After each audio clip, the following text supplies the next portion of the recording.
하나님 말씀은 로마서 5장 8절입니다.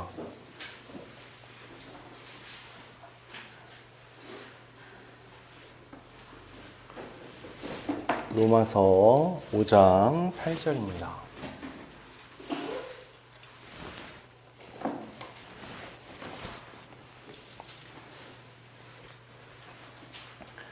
봉독하겠습니다. 우리가 아직 죄인 되었을 때에 그리스도께서 우리를 위하여 죽으심으로 하나님께서 우리에 대한 자기의 사랑을 확증하셨느니라. 아멘. 우리는 이 땅에서 살아가면서 끊임없이 무언가를 찾아서 헤매죠. 의미를 찾고 만족을 찾고 안전을 찾고 가장 많이 찾는 건 사랑을 찾습니다. 세상은 우리에게 성공, 소유, 쾌락, 또 인간적인 인정 가운데 이것들을 찾으라고 유혹합니다. 그러나 우리는 경험해봐서 알죠. 세상에 그것들을 쫓아가면 우리가 원하는 것이 있는 게 아니라 거기에는 허무함과 갈증만 끝에 자리하고 있습니다. 사순절은 그 세상에서 살아가는 우리가 그 세상의 소란함에서 잠시 멈춰서 우리의 시선을 하나님께 온전하게 돌리는 기간입니다. 우리의 참된 만족과 의미, 그리고 변치 않는 우리가 갈망하는 그 사랑이 어디에 있는지 확인하는 시간이라고 이제 말할 수 있어요. 이 사순절 기간에 자기 자신을 정직하게 대면하는 건 아주 필수적인 과정입니다. 우리는 스스로 좀 꾸미잖아요. 괜찮은 모습, 경건한 모습으로 보여지려고 노력을 하죠. 하지만 모두가 다 스스로를 압니다. 그건 일종의 가면이죠. 벗기고 나면 그 안에 우리의 민낯이 있습니다. 이 사순절 기간에는 그래서 내가 아니라 하나님이 없으면 얼마나 우리가 소망이 없는 존재인지 자신의 실존을 이제 확인하게 되는 거죠. 우리의 연약함, 반복하는 죄, 이기적인 욕망, 하나님 없이 살려고 하는 그 교만, 그런 걸 마주하면 우리가 처음 느끼는 감정은 절망입니다. 답이 없잖아요. 원하는 바는 있으나 원할 수 있는 능력은 없는 거죠. 그러나 바로 그렇게 정직하게 자신을 인식하는 그 자리에서 그렇기 때문에 내가 얼마나 하나님의 은혜가 필요한 존재인지를 철저하게 깨닫게 되는 겁니다.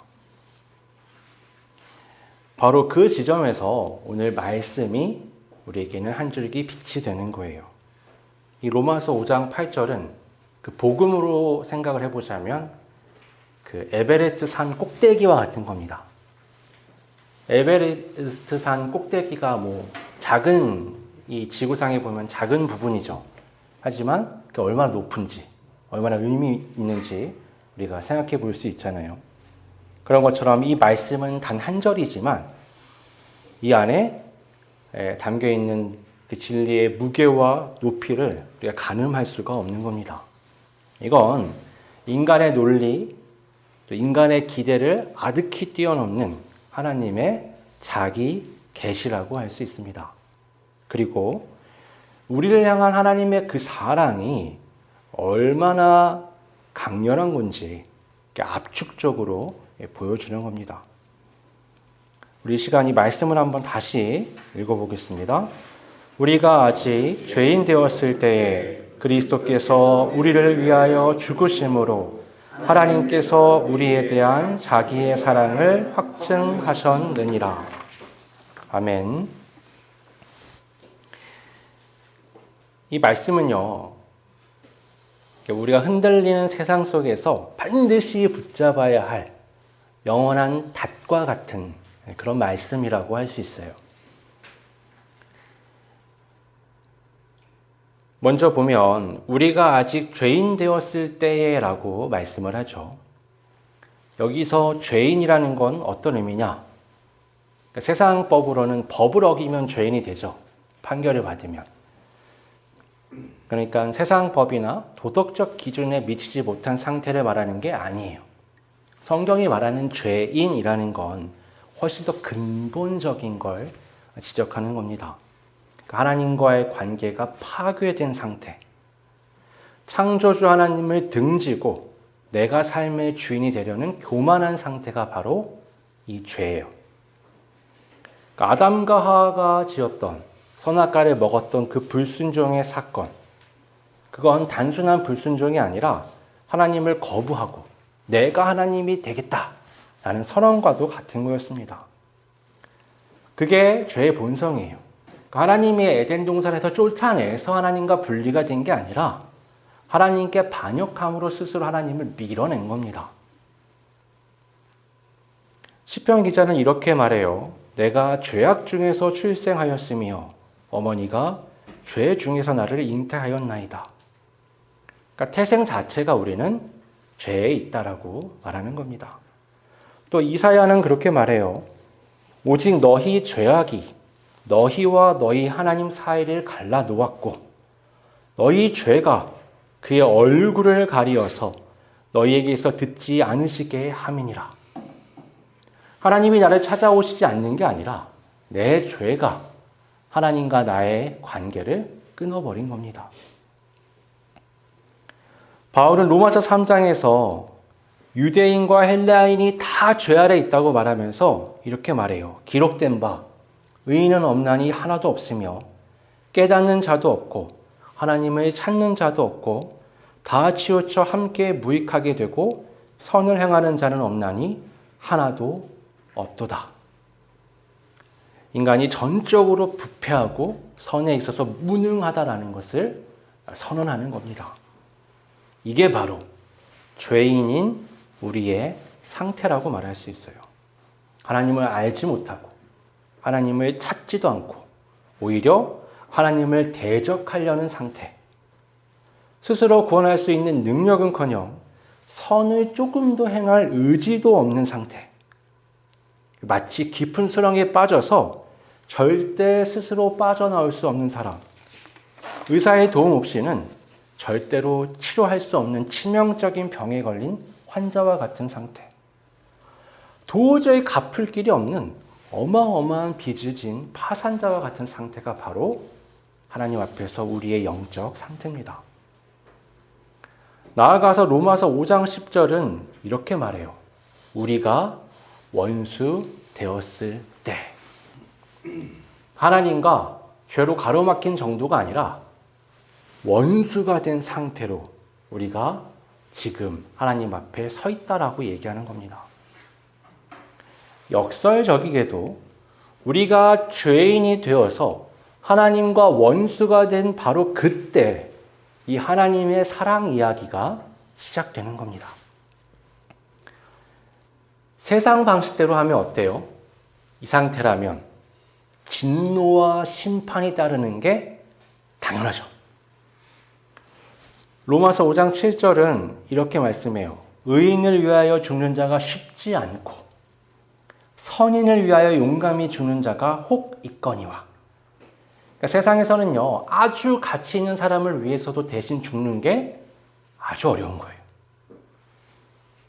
근데 하물며 원수를 위해서 자기 생명을 내어준다? 그건 불가능하죠.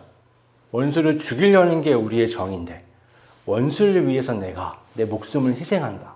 그건 세상의 관점에서는 말이 안 되는 겁니다. 그러나 하나님은 우리의 생각, 우리의 기대를 아득히 뛰어넘으세요. 하나님은 우리가 회개하고 돌아오기를, 우리가 선한 행실로 그분의 마음을 돌리기를 기다리는 게 아닙니다. 우리가 여전히 죄 가운데 거하며 하나님을 등지고 있을 그때에 내가 아니라 하나님이 먼저 움직이신 거예요. 이것이 바로 하나님의 사랑의 놀라운 특징입니다. 하나님의 사랑은 주도적이고 무조건적이라고 말할 수 있는 거예요. 우리의 상태, 우리의 자격에 근거하는 게 아니라 하나님의 선하심과 하나님의 자비로우심에 근거한 사랑이라고 말할 수 있습니다. 이 사랑은 우리가 먼저 하나님을 사랑해서 시작된 게 아니고요. 하나님께서 우리를 먼저 사랑하심으로써 시작된 겁니다. 이 하나님의 주도적이고 무조건적인 사랑을 어떤 방식으로 우리에게 보여주셨느냐? 말씀은 명확하게 선언을 하죠. 그리스도께서 우리를 위하여 죽으심으로. 하나님의 사랑은요, 어떤 막연한 감정, 어떤 이론, 이런 게 아니고요. 역사 가운데 실제로 일어난 구체적인 사건이에요. 십자가의 죽음이라는 아주 충격적인 사건으로 하나님의 사랑이 나타난 겁니다. 우리는 그리스도께서 죽으셨다라는 말을 아주 익숙하게 들으니까 그게 어떤 무게를 갖고 있는 건지 종종 있습니다. 여러분, 이 그리스도는요, 예수님의 이름에 늘 붙어 나오는 그런 표현이 아니에요. 예수님은, 그리스도라는 건 영원 전부터 성부 하나님과 함께 하나님으로서 영광 가운데 계셨던 성자 하나님을 가리키는 말입니다. 온 우주 만물을 창조하시고 다스렸던 분이죠. 지금도 다스리는 분이고요. 그런 주님께서 하늘의 보좌를 버리고 인간의 몸을 입고 천한 몸을 입고 낮은 가운데 오신 겁니다. 이걸 우리가 성육신이라고 부릅니다. 우리와 똑같은 몸을 입으셨지만 전혀 죄가 없는 완전하고 거룩하신 분이 바로 그리스도이신 겁니다. 하나님의 아들로서 하나님과 동등되시며 동시에 완전한 인간이신 분. 죄는 조금도 찾아볼 수 없는 유일한 존재. 바로 그분이 이 죽음을 맞으신 겁니다. 온 우주의 창조자, 주권자, 그분이 피조물인 인간의 손에 의해서 죽임을 당한다. 이건 엄청난 충격이죠. 이건 역설입니다. 그러면 왜 그토록 존귀하신 분이 죽으셔야 했나? 그분의 죽음은 단순한 비극이 아니라 우리를 위하여 일어난 대속적인 죽음이었습니다. 우리를 위하여라는 게 굉장히 중요한 건데요. 우리를 위하여라는 말은 원어적으로 보면 우리의 자리에 대신 섰다는 얘기가 돼요. 성경은 죄의 값이 뭐냐? 죄의 대가는 사망이라고 선언합니다. 모든 인간은 죄인이기 때문에 하나님의 공의로운 심판 앞에서 죽음을 피할 수 없어요. 그러나 동시에 하나님은 우리를 사랑하시기 때문에 우리가 멸망당하는 걸 원치 않으십니다. 죄 때문에 반드시 멸망당해야 하지만 하나님께서 내가 너무 사랑하기 때문에 멸망시키고 싶지 않으신 거예요. 이 모순된 두 가지 상황을 다 만족하는 게 무엇이냐? 그게 바로 십자가의 죽음입니다. 이사야 53장은 이 대속의 신비를 이렇게 말씀해요. 그가 찔림은 우리의 허물 때문이요. 그가 상함은 우리의 죄악 때문이라. 그가 징계를 받음으로 우리는 평화를 누리고 그가 채찍에 맞음으로 우리는 나음을 받았도다. 우리는 다 양 같아서 그릇 행하여 각기 제 길로 갔거늘 여호와께서는 우리 모두의 죄악을 그에게 담당시키셨도다. 사도 베드로는 또 이렇게 말합니다. 친히 나무에 달려 그 몸으로 우리 죄를 담당하셨으니 이는 우리로 죄에 대하여 죽고 의에 대하여 살게 하려 하심이라. 고린도후서 5장 21절은 또 이렇게 말씀해요. 하나님이 죄를 알지도 못하신 이를 우리를 대신하여 죄로 삼으신 것은 우리로 하여금 그 안에서 하나님의 의가 되게 하려 하심이라. 예수님은 십자가 위에서 우리의 죄가 되신 겁니다. 우리가 받아야 할 하나님의 진노와 저주를 예수님이 그 자리에서 대신 받으신 거예요. 이 그리스도의 죽음, 십자가의 고난은 우리가 상상하는 것 이상의 고통입니다. 로마 시대의 십자가형이란 뭐냐? 극도의 수치예요. 그리고 극도의 육체적 고통을 수반하는 겁니다. 그러니까 세상에서 그 당시에 가장 잔인하게 사람을 죽일 수 있는 방법이 십자가에 죽이는 거예요. 그러나 예수님께서 겪으신 고통은 다른 범죄자들이 십자가 위에서 겪는 것과는 차원이 다른 것이었습니다. 예수님의 고통은 그걸 훨씬 뛰어넘어요. 예수님이 십자가 위에서 이렇게 말씀하시죠. 엘리 엘리 라마 사박다니. 나의 하나님, 나의 하나님, 어찌하여 나를 버리셨나이까? 라는 뜻입니다. 온 인류의 죄를 짊어졌다는 그건 하나님과의 단절을 경험하는 거예요. 하나님의 아들이시고 하나님과 동등된 분이시고 하나님의 영광을 함께 하시는 그분이 하나님과 단절되어 어둠 가운데 머무는 경험을 해야 하는 겁니다. 이건 우리가 경험하는 것과는 차원이 다른 거죠. 이것은 세상 그 어떤 우주 전체에서 찾아볼 수 없는 가장 궁극적인 고통이라고 말할 수 있습니다. 그러니까 우리가 굉장히 많은 고난을 겪는다고 생각해요. 남의 고난은 들어가 본 적이 없었고 말하지 않고 얘기해 주지 않으면 알 수가 없고 느낄 수 없잖아요. 사람은 조금 과대해서 자기를 보거든요. 잘하는 것도 부풀려서, 고통도 부풀려서 이런 경향이 있는데 예수님 앞에 서면 할 말이 없습니다. 그 누구도 예수님의 고난과 고통을 생각해 보면 자신의 것이 너무 작다는 것을 경험할 수밖에 없어요. 예수님이 그 과정을 통해서 우리와 하나님 앞에 있는 장벽을 허무신 겁니다. 우리에게 하나님께 나아갈 수 있는 길을 열어주신 거예요. 그러면 하나님께서는 왜 이렇게 엄청난 대가를 치르는 방식으로 사랑을 보여주셔야만 했을까요?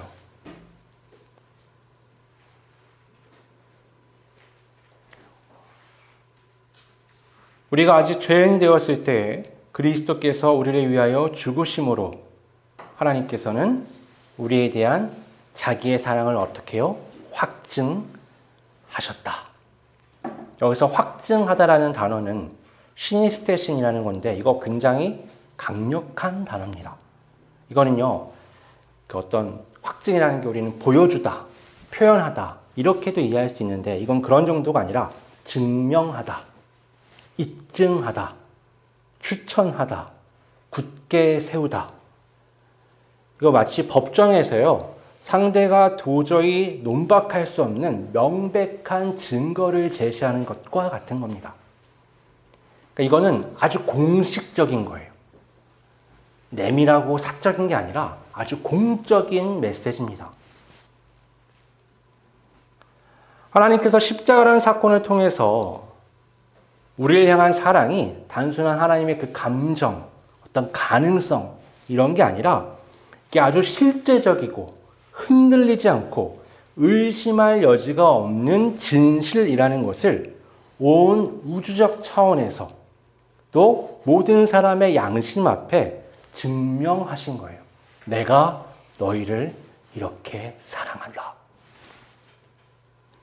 그래서 십자가는 우리를 향한 그 하나님의 사랑에 있어서 최종적이고 결정적인 증거물입니다.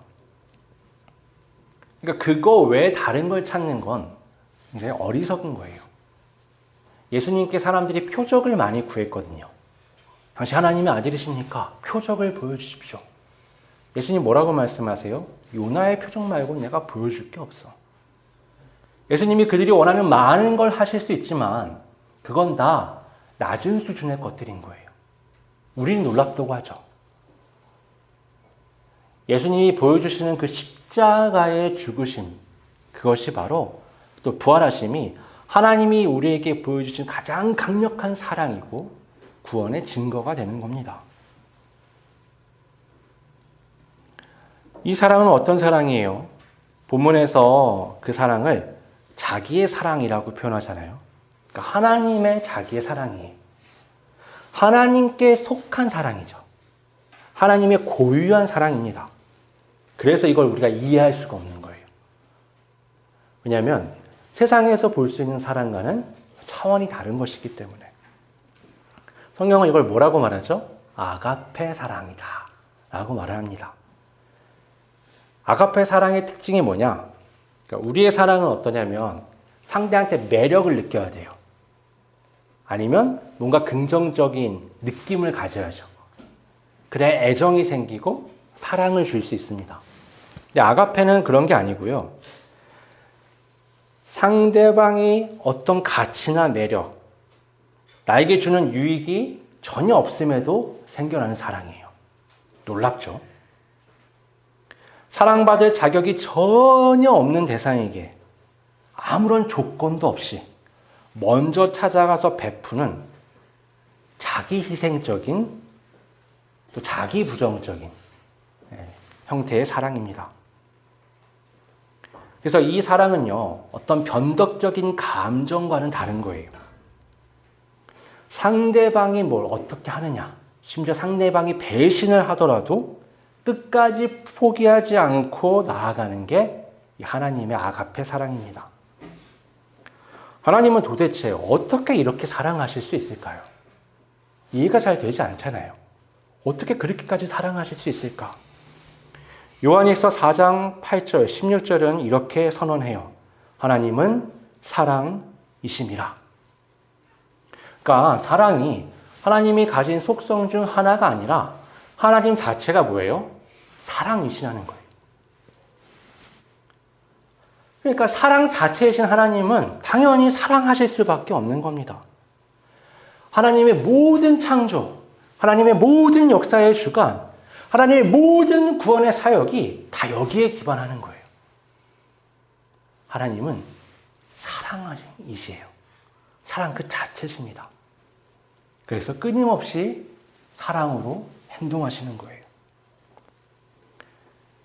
그 사랑의 최고봉이 뭐냐? 십자가에서 아들을 내어주신 사건입니다.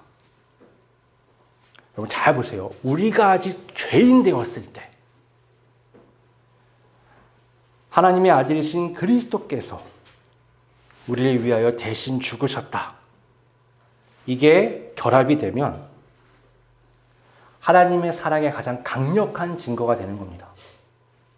절대 사랑할 수 없는 존재를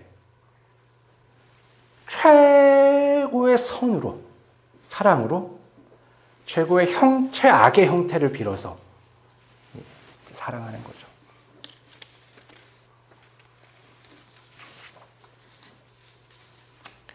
여기에는요, 우리 어떤 노력도 들어가지 않아요.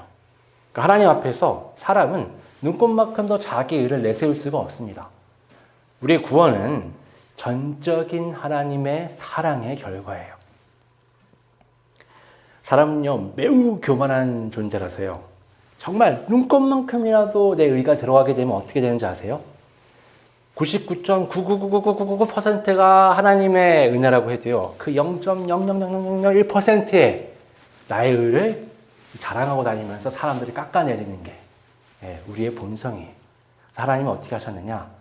정말 전혀 아무것도 내 의로는 하나님 앞에서 구원받지 못하도록 하나님의 완전한 사랑으로 가장 가치 없는 상태에 있는 나를 구원하신 겁니다. 하나님은 우리가 가장 비참하고 소망 없는 상태, 하나님과 원수된 상태에 있을 때 하나님의 가장 소중한 아들을 내어주신 극단적인 방식을 통해서 그 사랑이 전적으로 하나님의 은혜며 우리의 어떤 행위나 자격과도 무관하다는 것을 명백하게 보여주신 거예요. 우리는 살아가면서 때로 하나님의 사랑을 의심하는 상황들을 만납니다. 그죠? 예기치 않는 질병이 오면 하나님 날 버리셨나? 고민하게 되는 거예요. 사고가 나면 어때요? 나를 내가 뭐 잘못했나? 나를 때리시는 건가? 사람 인간관계가 깨지고 경제적으로 힘들고 기도하는데 응답이 되지 않으면 그런 생각을 자꾸 하는 거예요. 하나님이 정말 나를 사랑하시는가? 왜 하나님은 나에게 사랑하신다면서 이런 고통을 허락하실까? 그런 상황이 되면 감정이 요동치죠. 믿음도 막 흔들립니다. 그때 오늘 본문의 말씀을 붙들어야 되는 거예요. 우리의 시선을 십자가에 고정시켜야만 하는 겁니다. 십자가는요, 변화무쌍한 우리의 감정, 우리의 이해, 이런 것과 비교할 수 없는 훨씬 더 강력하고 객관적인 하나님의 사랑의 증거가 됩니다. 십자가는 하나님께서 이미 우리를 위해 행하신 일, 그 사랑의 깊이를 보여주는 흔들리지 않는 기준이라고 말할 수 있어요. 그래서 앞에 우리가 이것은 우리의 삶의 신앙에 있어서 닻이 된다라고 얘기했던 겁니다. 바울은 이 진리 위에 놀라운 선포를 합니다. 8장 32절에 이렇게 말하는데요. 자기 아들을 아끼지 아니하시고 우리 모든 사람을 위하여 내주신 이가 어찌 그 아들과 함께 모든 것을 우리에게 주시지 아니하겠느냐. 그러니까 가장 큰 선물을 우리에게 주셨다면 우리의 삶에 필요한 다른 모든 걸 왜 공급해 주시지 않겠냐는 강력한 논증이에요. 사도 바울은 믿음이 좋으니까 아니 뭐 생활이 괜찮았나 보죠. 아니요. 사도 바울은 죽음의 고비를 수없이 넘긴 사람입니다. 하나님을 위해서 최선의 삶을 살지만 늘 최악의 상황들을 경험할 수밖에 없는 사람이에요. 그런 사람의 고백인 거예요. 내 삶의 모든 필요가 하나님께로부터 온다라고 말씀하는 거예요. 가장 큰 걸 주신 분이 나머지 안 주시겠느냐? 생각해봐. 말이 안 되잖아. 그러니까 우리 삶의 상황 앞에서 자꾸 내 감정과 흔들리는 믿음을 근거로 하나님을 바라보는 건 굉장히 큰 오해입니다. 사순절은 이 확증된 하나님의 사랑 앞에서 우리의 존재를 다시 세우는 거예요. 우리의 신앙이 흔들리는 감정이나 상황 논리가 아니라 십자가라는 반석 위에 굳건히 서 있음을 확인하는 겁니다. 이 십자가를 바라봐야만 나를 향한 하나님의 사랑이 얼마나 진실한가, 강력한가, 영원한가라는 걸 깨닫게 됩니다. 그래야 그 깨달음을 통해 우리가 세상의 상황, 세상이 줄 수 없는 그걸 초월하는 평안과 담대함을 얻을 수가 있습니다. 이 사순절 기간, 이 주님의 십자가의 사건을 바라보면서 내가 아직 죄인 되었을 때 그리스도 예수의 대속하심을 통해 하나님의 사랑이 확증되었다라는 객관적 사실에 바탕을 두고 우리 신앙을 회복하고 하나님 앞에 나아가는 우리 모두가 되기를 바랍니다. 아버지 하나님, 우리가 아직 죄인 되었을 그때에 아버지 하나님께서는 하나님의 하나뿐인 아들을 인간의 몸을 입게 하시고 낮고 천한 자리 사람의 몸을 입고 십자가에 죽으심으로 하나님의 사랑이 우리를 향한 하나님의 그 아가페의 사랑이 얼마나 크고 객관적인지 확증하셨습니다. 매일같이 흔들리는 나의 마음, 나의 믿음이 아니라 변함없이 영원한 십자가를 통한 그 하나님의 사랑의 근거를 두며 이 세상에서의 삶을 살아가고자 합니다. 그 십자가의 마음에 닻을 두고 흔들리는 세상, 흔들리는 삶을 살아갈지라도 우리 시선이 흔들리지 않을 때 하나님의 놀라운 인도하심을 경험할 수 있도록 이끌어 주시옵소서.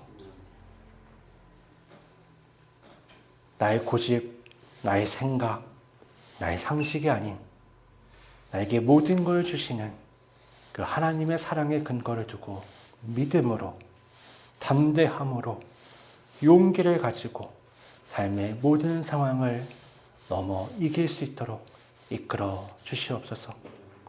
거룩하신 예수님의 이름으로 기도드립니다. 아멘.